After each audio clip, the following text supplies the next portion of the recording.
L'une des choses qui protège dans la vie, c'est l'ignorance. Que tu le veuilles ou pas, il y aura toujours des gens qui diront des choses méchantes sur toi. Et tu n'es pas obligé de tout connaître, de tout savoir. Car l'ignorance protège.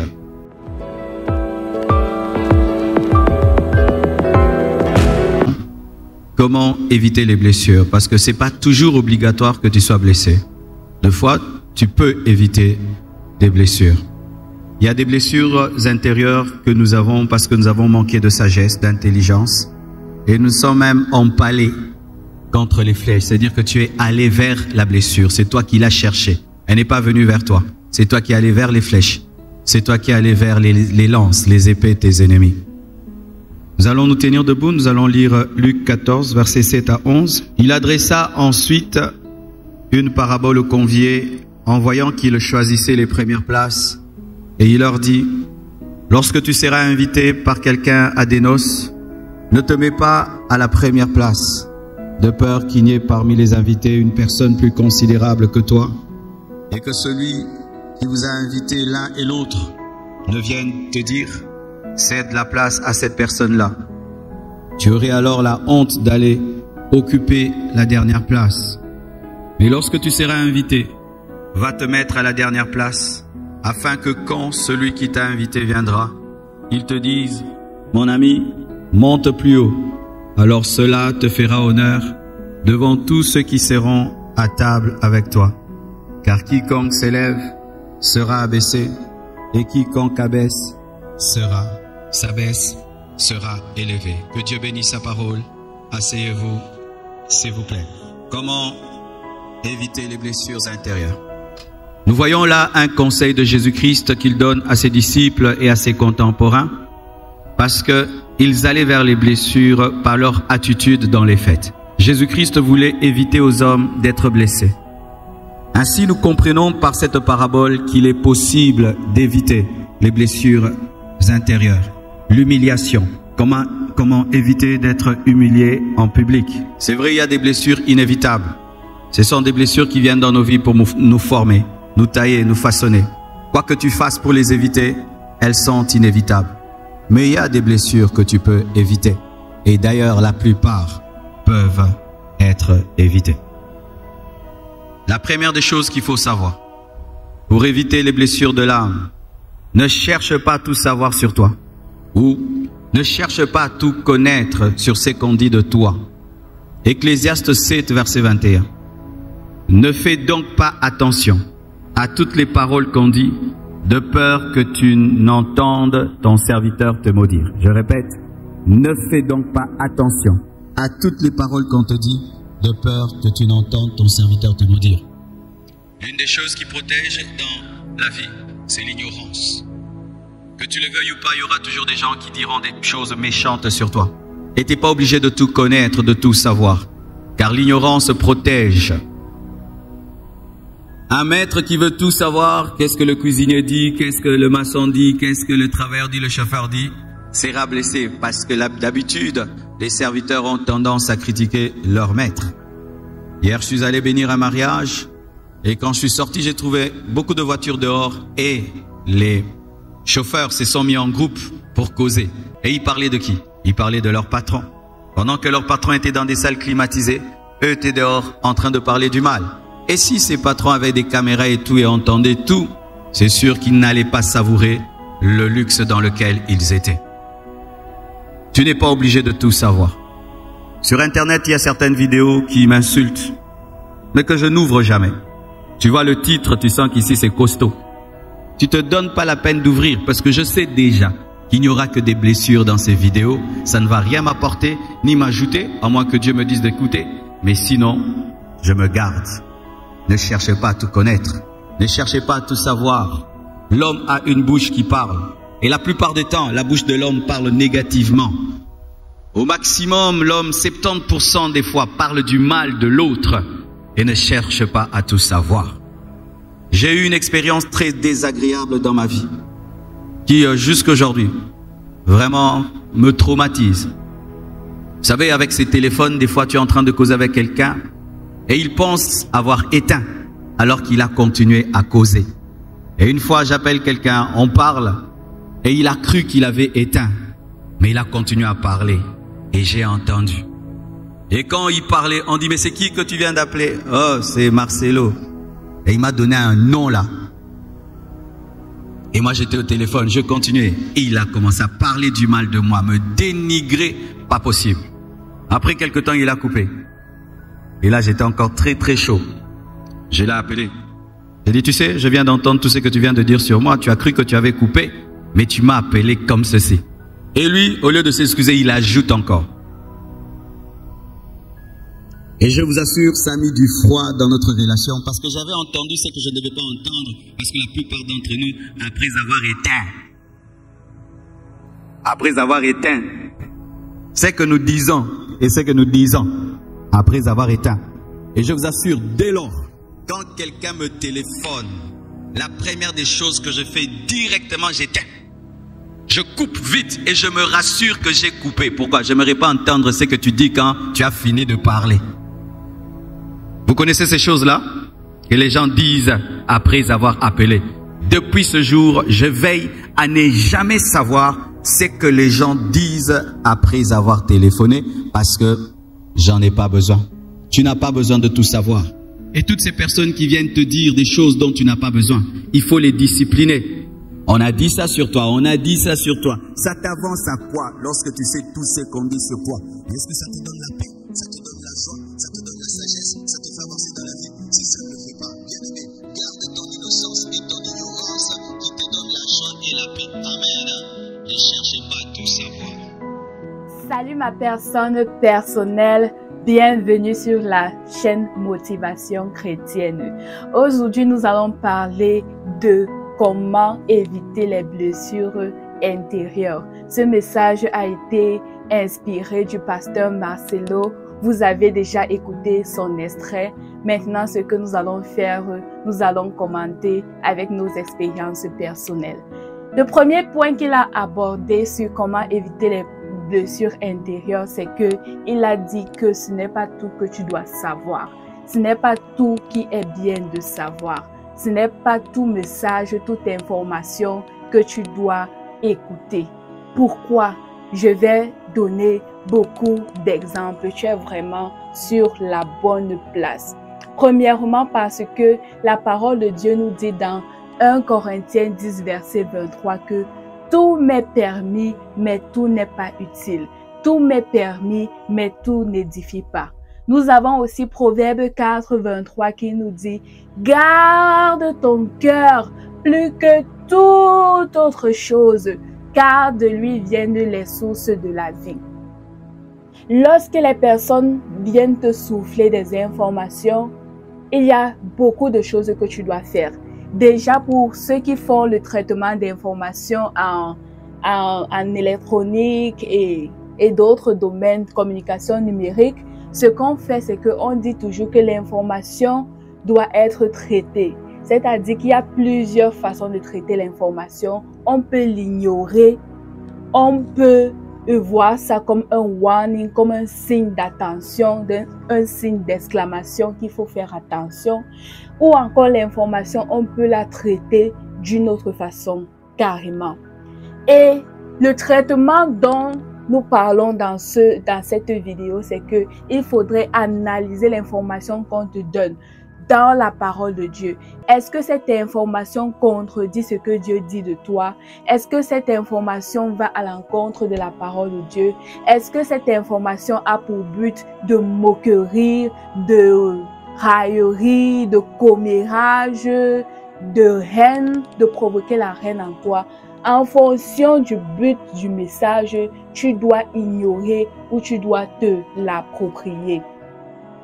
Personnellement, je pense que ce n'est pas tout qu'on doit savoir. Ce n'est pas tout qu'il faut connaître. Quand des personnes, par exemple, se rassemblent pour parler mal d'une autre personne à côté de toi, si tu écoutes et si tu commentes, la prochaine fois, tu seras la prochaine personne sur la liste. Et qui sait, parfois, tu peux être la personne qui encaisse les balles perdues et c'est de toi qu'on parle la prochaine fois où on dit que c'est toi qui étais à l'origine. Pourtant, toi aussi, tu es venu trouver les autres qui parlaient déjà de ça. Donc, il faut faire attention quand des gens font des commérages, tu n'es pas obligé de rester, tu peux porter tes pieds et tu vas ailleurs et tu t'occupes à autre chose. Moi, par exemple, dans le lieu de service, quand des personnes se retrouvent souvent pour parler des autres personnes ou des choses qui n'édifient pas, moi, je me retrouve souvent en train de méditer ou de mimer des cantiques où je m'éloigne, où je peux prier dans mon cœur, où je peux écrire des actions de grâce à Dieu. Bref, je trouve à m'occuper, mais je ne reste pas à côté d'eux parce que je sais que ça ne m'édifiera pas, parce que je sais que ça va plus me détruire, ça va polluer mon esprit. Voilà, il y a des informations que lorsque tu entends, ça pollue ton esprit, tu n'es plus la même personne, ça nourrit des pensées impures, des pensées négatives, voilà, que tu pouvais éviter. C'est exactement de ça dont nous parlons dans cette vidéo. Il y a une histoire que j'ai écoutée. Un homme, un père, il avait reçu l'appel de son neveu. Et son neveu a oublié de raccrocher le téléphone. Et son neveu lui demandait des faveurs, lui demandait de l'argent, qu'il est gravement malade. Et lui, il avait vraiment pitié, il avait pitié. Et lorsqu'il a raccroché, lui, il pensait que le neveu avait déjà raccroché. Et lui, il était même déjà en train de réfléchir comment il peut faire pour cet enfant. Parce que c'est lui qui prenait soin de son neveu et tout le temps, il envoyait l'argent au pays. Lui, il est à l'étranger. Et voilà, son neveu oublie de raccrocher et il était avec ses amis. Son neveu commence à se moquer. Ouais, le vieux, je l'ai encore eu. Il pense même que quoi? Il sera là-bas en bain et moi, je ne vais pas profiter de lui. Je ne vais pas user de lui. Le neveu a commencé à rire avec ses amis. Il dit que pardon, buvons-nous. Le vieux va encore envoyer l'argent, on va bien gaspiller ça. Il est resté comme s'il a dit que waouh, il était blessé. Il était blessé. Bon, dans ce cas, peut-être c'est Dieu qui a fait que le neveu ne raccroche pas pour qu'il écoute. Ouais, c'est pour dire qu'il y a des conversations que lorsque tu écoutes même pas accident ou intentionnellement, ça te détruit plutôt, ça te blesse, ça crée des blessures intérieures par rapport à si tu ne les écoutais pas. Maintenant, toi qui me regardes, je te demande, est-ce que tu penses que le papa là devrait écouter la conversation de son neveu là avec ses amis ou pas? Quel est l'impact que tu penses que toi, ça aurait sur toi? Est-ce que ça valait la peine d'écouter cela? Ou alors, il pouvait juste faire du bien de façon toujours désintéressée, peu importe ce que son neveu fait par derrière. Le plus souvent, quand vous allez arriver dans des nouveaux milieux, dans un nouvel environnement, moi, ça m'est déjà arrivé.